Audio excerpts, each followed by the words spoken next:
할렐루야. 성탄의 아침에 예배 자리에 나오신 모든 분들을 축복합니다. 먼저 인사 한번 했으면 좋겠습니다. 메리 크리스마스. 메리 크리스마스. 네, 영상으로 보신 모든 분들께도 메리 크리스마스 인사드립니다. 가족끼리도 메리 크리스마스 한번 하시고요. 자, 이제 우리 주님 말씀 듣겠습니다. 누가복음 2장 4절에서부터 7절 말씀입니다. 신약성경 누가복음 2장 4절에서 7절.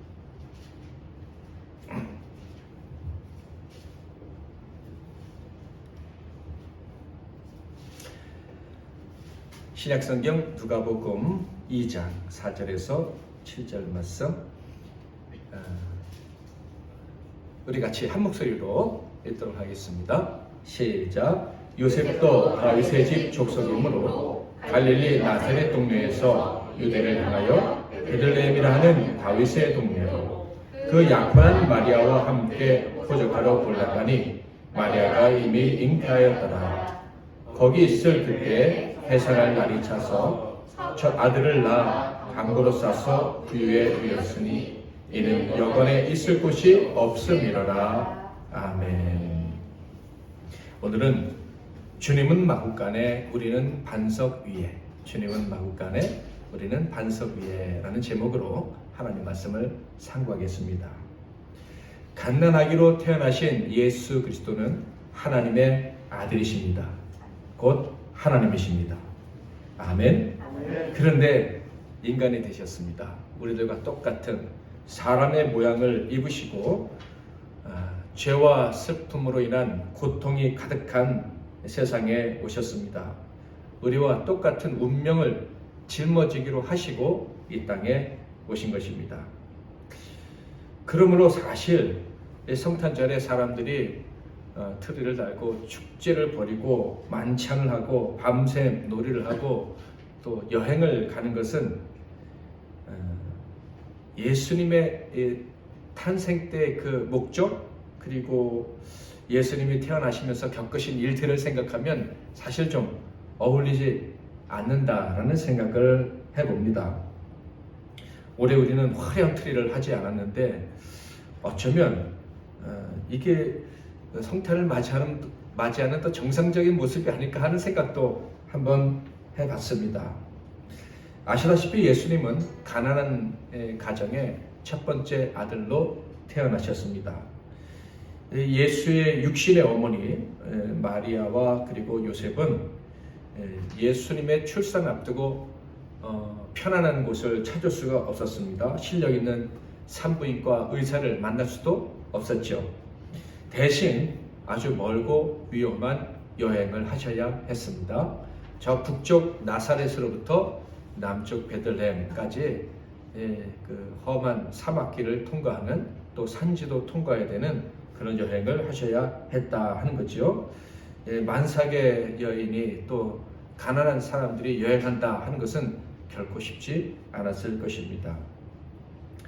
누가복음 2장에 보면 1절, 4절, 5절을 먼저 읽어볼까요? 그때 가이사 아구스도가 영을 내려 천하로 다 호적하라 하였으니 4절. 요셉도 다윗의 집 족속이므로 갈릴리 나사렛 동네에서 유대를 향하여 베들레헴이라는 다윗의 동네로 그 약혼한 마리아와 함께 호적하러 올라가니 마리아가 이미 잉태하였더라. 가이사가 세금을 더 많이 거두려고, 로마의 황제죠, 호적을 하라고 다 명을 내립니다. 그 호적된 숫자에 따라서 세금을 더 정확히 걷어내고 싶은 욕심에 이런 명을 내렸던 것이죠. 그래서 다 고향에 가가지고 호적을 정리를 해야 했습니다. 그때 요셉과 마리아는 나사렛, 갈릴리 지방, 그러니까 이스라엘의 북측 지방에 살고 있었기 때문에 고향으로 가야만 했던 거예요. 만삭인 채로. 여러 가지 정황을 좀 살펴보면 많은 준비를 하지 못하고 떠났던 여행이 아니었나 하는 생각이 듭니다. 여비를 아끼기 위해서 남들보다 여행의 일정을 좀 급하게 잡진 않았나 하는 생각도 들어요. 만약에 베들레헴에 도착했을 때 출산을 하게 되면 거기에 좀 오래 머물러야 할지도 모른다, 해상가를 해야 되니까 그런 생각에 출발 날짜를 좀 더 늦추지 않았나 하는 생각마저 듭니다. 그래서 호적하러 고향인 베들레헴에 도착했을 때 집이 없었어요. 빈 방이 없었습니다. 미리 온 사람들이 다 방을 차지하고 있었기 때문입니다. 게다가 도착했을 때는 아주 위급한 상황이었죠. 출산이 임박한 상황이었습니다. 그래서 빨리 산부인과는 기대하지 못하더라도 깨끗하고 위생적인 방을 얻어야 했었는데 그것을 할 수가 없었어요. 그래서 여관 대신 마구간의 거처를 정하고 말았습니다. 자, 6절 7절 한번 읽어볼까요? 시작. 거기 있을 때에 사람들이 서서 처다들 나 강보로 싸서 구유에 이었으니 이는 여관에 있을 곳이 없음이로라. 이 여관의 마구간 하면 보통 1층에 있습니다. 1층에 이렇게 마구간을 설치하고 2층부터 사람들이 거주하는 공간을 만드는데 2층이든지 3층이든지 거기에는 이 젊은 부부가 꼭 출산할 산모가 거할 곳이 없었습니다. 그래서 사람들이 많은 상상들을 해요. 여관 주인이 아주 매정한 사람이었을 것이다. 아주 투박한 사람이었을 것이다. 기타 등등 많은 상상들을 쏟아내는데 그냥 제 생각에는 여유가 없었을 것 같아요. 남을 생각할 여유가 없지 않았을까. 사람들은 밀려오지, 손님들은 가득하지. 그런데 또 와서 방을 달라고 하는데 도저히 방을 줄 수는 없지. 그래서 나름대로 배려를 해서 마구간이라도 그나마 거주할 수 있게 꾸며주지 않았을까 하는 생각을 해봅니다. 예수님이 바로 이런 상황에서 태어나셨던 거예요. 이 땅에 오실 때 이렇게 배려를 받을 수가 없는 상황, 그리고 아주 힘든 상황에서 태어나셨다. 그런데 우리가 먹고 마시고 막 떠든다는 것은 조금 좀 죄송한 느낌마저 든다 하는 생각을 해봅니다. 하나님께서 당신의 독생하신 아들을 이 땅에 보내실 때, 특별히 인간의 몸을 입고서 이 땅에 태어나게 하실 때, 심지어 그분이 태어나서 자라서 고난당하고 십자가에서 죽게 하시려 하셨을 때, 이 모든 계획을 세우셨을 때 도대체 어떤 목적으로 이런 일을 행하셨을까? 천사가 예수님이 탄생하시는 날 그 목적을 분명하게 알려줬습니다. 우리 지난주에 살펴봤던 말씀이죠.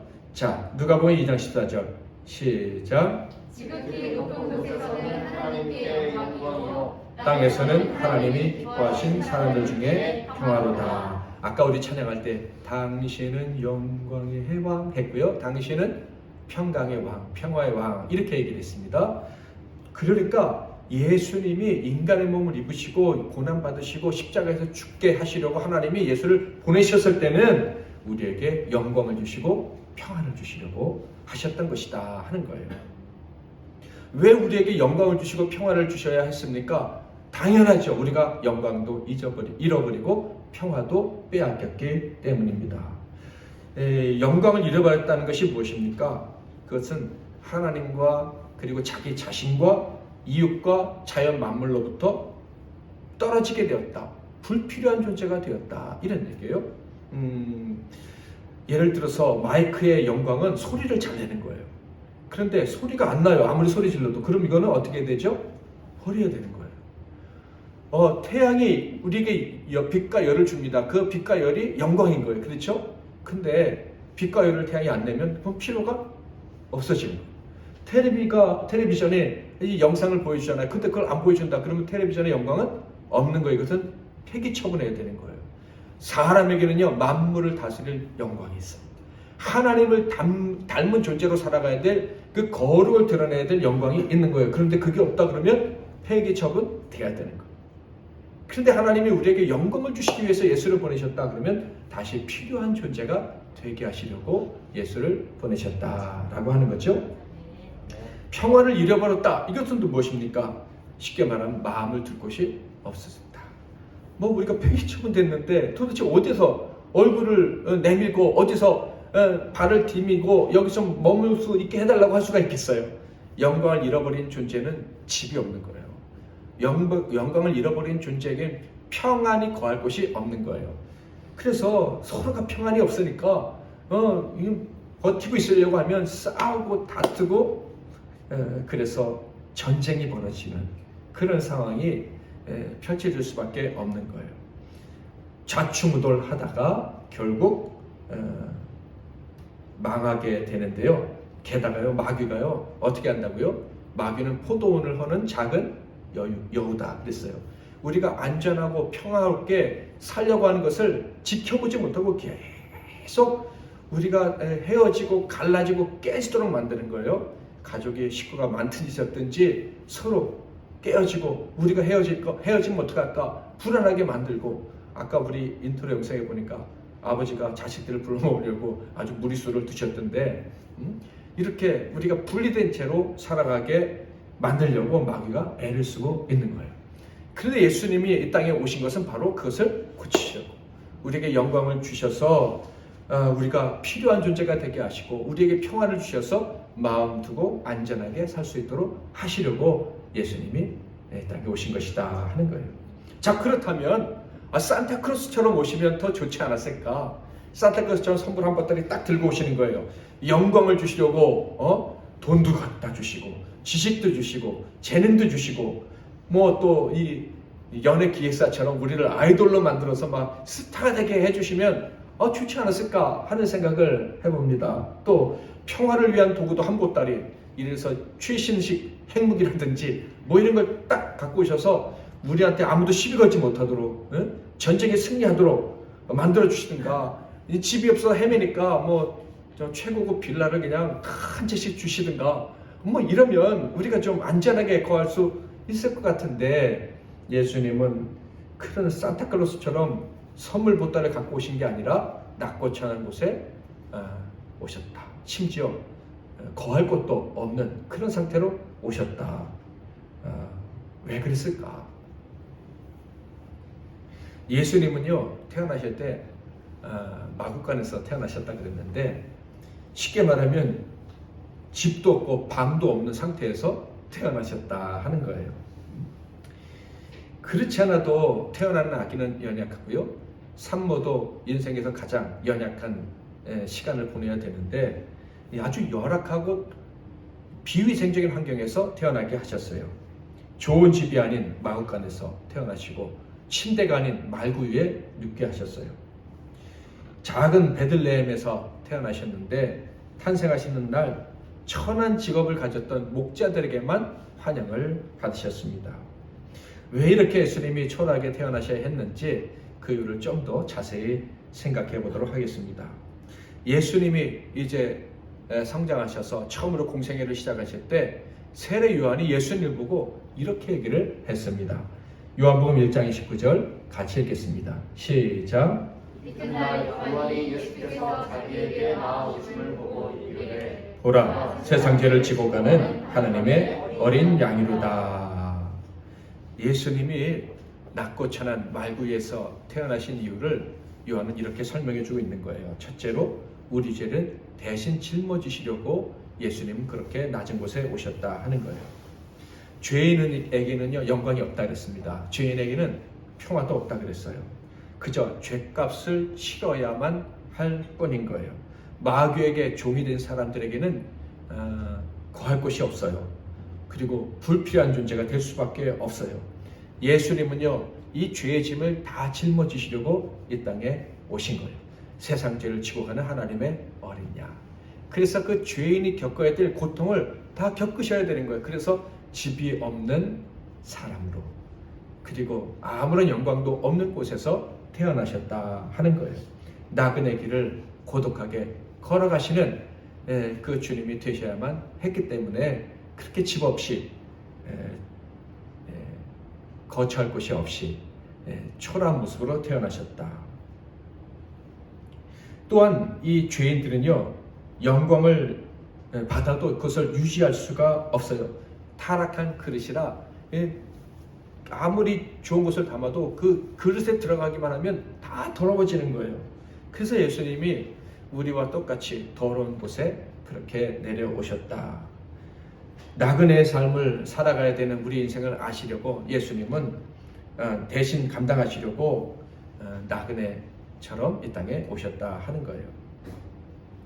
이 누가복음에는요, 예수님은 영광을 잃어보셨고 그리고 평화가 없는 삶으로 들어오셨는데, 그것이 도대체 간단하게 말하면 어떻게 표현할 수 있을까 하는 것을 아주 우리에게 잘 보여주고 있어요. 여러분 눈치채셨습니까? 예수님이 어떤 상태로 오셨는지 눈치를 채신 분은 아마 정말 머리가 좋으신 분일 거예요. 예수님은 집이 없는 상태로 오신 거예요. 안전하게 거할 수 있는 집이 없는 상태로 이 땅에 오셨어요. 여러분, 영광과 평화가 사라진 사람에게는요, 안전히 거할 집이 없어요. 저 좋은 집이 있는데요, 남들보다 아주 멋진 집이 있는데요, 그런데요, 주인들에게는요, 그 집도 안전하지가 않아요.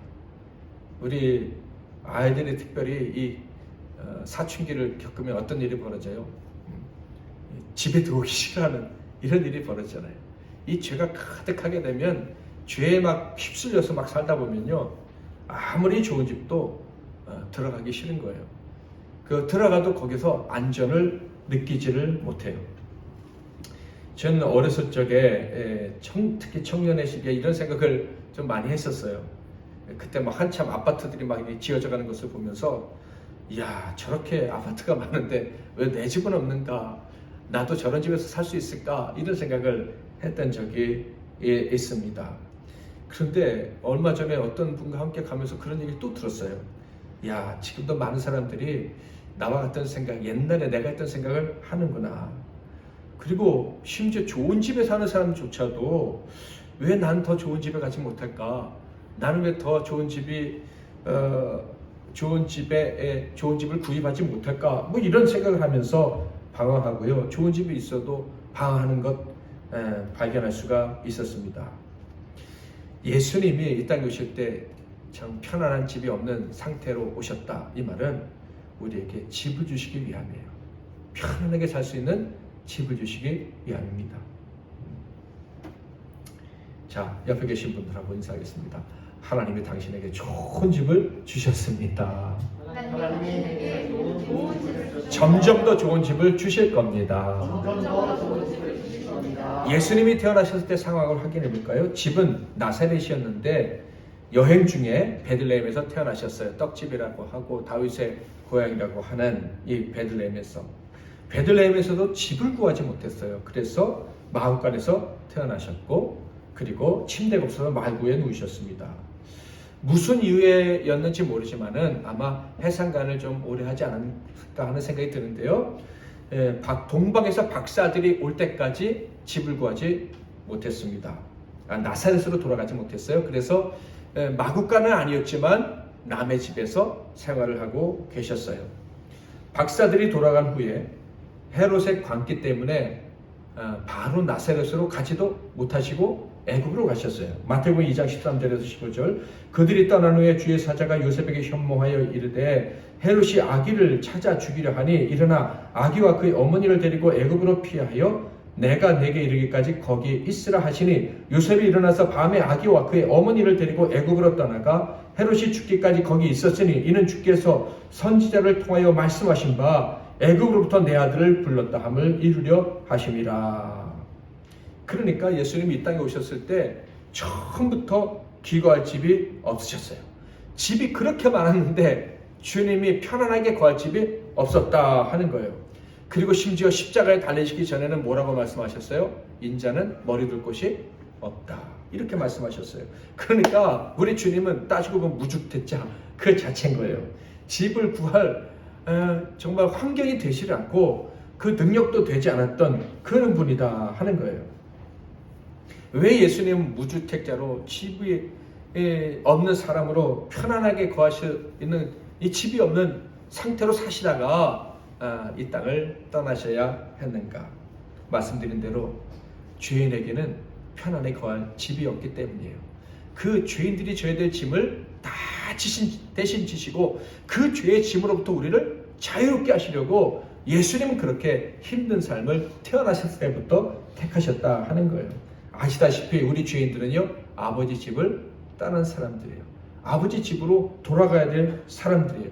그런데 아버지 집으로 돌아가지 못한 상태에 있는 모든 사람들은 다 힘들 수밖에 없어요. 나그네, 인생은 나그네 길이다 하는데 그 힘든 나그네 길을 걸어갈 수밖에 없는 거예요. 바로 예수님은 이 모든 우리의 문제를 해결하시려고 집 없는 존재로 이 땅에서 삶을 시작하셨다 하는 거예요.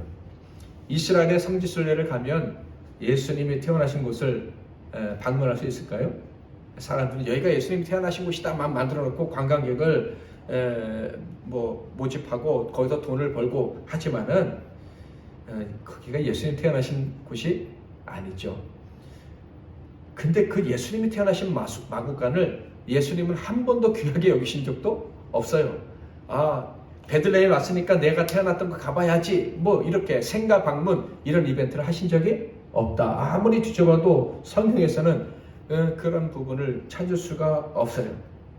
세상의 유명 인사들은 생가라는 것이 있는데 우리 주님께는 생가가 없어요. 자, 그렇다면 예수님은 천한 곳에서 태어나셨으니 영광도 없으셨을까요? 예수님은 집도 절도 없는 그런 운명으로 이 땅에 오셨으니 태어나시는 그 순간부터 영광과 평화하고는 전혀 상관없이 사셨을까요? 천만의 말씀이죠. 예수님은 집이 없으셨지만 영광이 있었어요. 그래서 예수님이 태어나시는 날 천사들이 목자들에 가서 얘기했고 그래서 목자들이 예수님께 경배했습니다. 그리고 조금 후에 기과집을 마련한 다음에는 동방에서부터 박사들이 별을 보고 찾아와서 예수님께 경배했어요. 마태복음 2장 11절 집에 들어가 아기와 그의 어머니 마리아가 함께 있는 것을 보고 엎드려 아기께 경배하고 보배함을 열어 황금과 유향과 모략을 예물로 드리니라. 예수님은 우리처럼 인간이 되셨습니다. 우리처럼 이 죄의 굴레를 다 뒤집어 쓰셨습니다. 그래서 우리처럼 정처 없는 무주택자로 태어날 때부터 그렇게 힘들게 사셨습니다. 그런데 주님께는 영광이 있었어요. 왜 그렇죠? 예수님께는 죄가 없으셨기 때문입니다. 우리 역시 지은 죄 때문에 나그네의 길을 가고요. 언제쯤 우리가 안정된 집을 마련할 수 있을까? 이렇게 고통하면서 살기도 합니다. 그런데요, 우리의 죄가 용서받기만 하면, 예수님처럼 죄 없는 사람이 되기만 하면 마땅히 거할 것이 없는 삶을 살아가는 것 같아도 우리에게는 영광이 있습니다. 우리에게는 이 초라한 집이라도 편안히 거할 수 있는 그런 복이, 그런 평화가, 그런 평강이 찾아올 수 있다 하는 것입니다. 우리의 집이 초라해 보여도 절대로 초라하게 끝나지 않는다.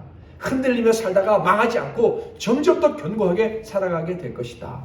이게 주님이 이 땅에 오셔서 우리 죄를 용서해 주신 이유다 하는 거예요. 이 말씀을 준비하면서 저는 산상수훈의 이 말씀이 생각이 났어요. 같이 한번 읽어보도록 하겠습니다. 마태복음 7장 24절 25절 시작. 나의 이 말을 듣고 행하는 자는 그 집을 반석에 지은 지혜로운 사람 같으리니 비가 내리고 창수가 나고 바람이 불어 그 집에 부딪히되 무너지지 아니하나니 이는 주추를 반석 위에 놓은 까닭이요. 우리의 집이 초라한 집이요, 돌아가고 싶지 않은 집, 빨리 떠나고 싶은 집, 기억도 되지 않을 집, 그런 집처럼 보인다 할지라도 예수 그리스도와 관계만 있으면 흔들리지 않는 집, 반석 위에 세운 집으로 변화될 것이다 라는 말씀이에요. 자, 어떤 사람에게 이런 일이 벌어지냐 보니까 주님의 말씀을 듣고 행하는 지혜로운 사람에게는 그 집이, 그 환경이 바뀌는 기적이 나타난다, 이런 말씀을 주님이 하시는 거예요. 그렇다면 그 지혜로운 자, 말씀을 듣고 행하는 자가 누굽니까? 예수님을 아는 자, 예수님을 주인으로 모시고 그분께 순종하며 살아가는 사람을 말하는 거예요. 어떻게 예수님을 알고 어떻게 예수님께 순종을 하고 살아갑니까? 어떻게 예수님을 주인으로 모십니까? 자, 바로 이것 때문에 그렇습니다. 첫째, 내 죄를 씻어주시려고 낮고 천한 곳으로 오셨고 내 짐을 다 대신 지시고 십자가에 죽으신 예수 그리스도, 그분을 아는 거예요. 여러분, 그분을 아십니까? 아멘. 또한 그분이 나를 위해 싸워주시는 것을 아는 거예요. 무엇과 싸우셨어요? 마귀와 싸우셨어요. 포도원을 허는 작은 여우, 내 집을 무너뜨리는 마귀, 나로 하여금 거할 것이 없게 만들고 내겐 영광이 떠났다고 생각하면서 불안에 떨게 만드는 그 죄를 주는 마귀와 싸워서 누가 이기셨어요? 예수님이 이셨다는 것을 믿는 거예요. 아멘. 예수님 우리 죄와 싸워서 이기셨어요. 우리를 죄에 빠뜨리는 마귀와 싸워 이기셨습니다. 아멘. 예수님이 싸우셨고 예수님이 승리를 외치셨어요. 그 왕께서 우리를 위해 대신 싸우시고 우리의 나라를, 우리가 구할 나라를 안전하게 만들어 주셨어요. 이것을 아십니까? 이것을 믿으십니까? 그러므로 예수님 우리의 왕이고 우리는 예수님께 순종을 해야 되는 거예요.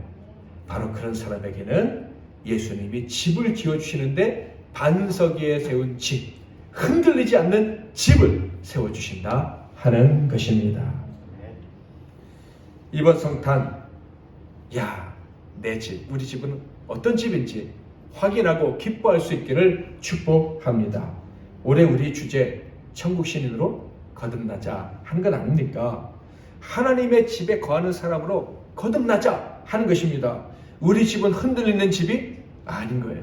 우리 집은 무너지는 집, 영광이 사라진 집, 들어가고 싶지 않은 집, 그런 집이 아닌 거예요. 우리의 집에는 영광이 있고 저와 여러분의 집에는 평화가 있습니다. 예수 그리스도가 그 복을 우리에게 주신 거예요. 이 땅에 오신 예수가 그것을 주시려고 낮고 천한 집으로 오신 거예요. 아멘. 이 믿음이 우리에게 있다면 이미 우리는 보배로운 믿음을 받은 사람들이고 우리의 집은 절대로 흔들리는 집, 모래 위에 지은 집이 될 수가 없습니다.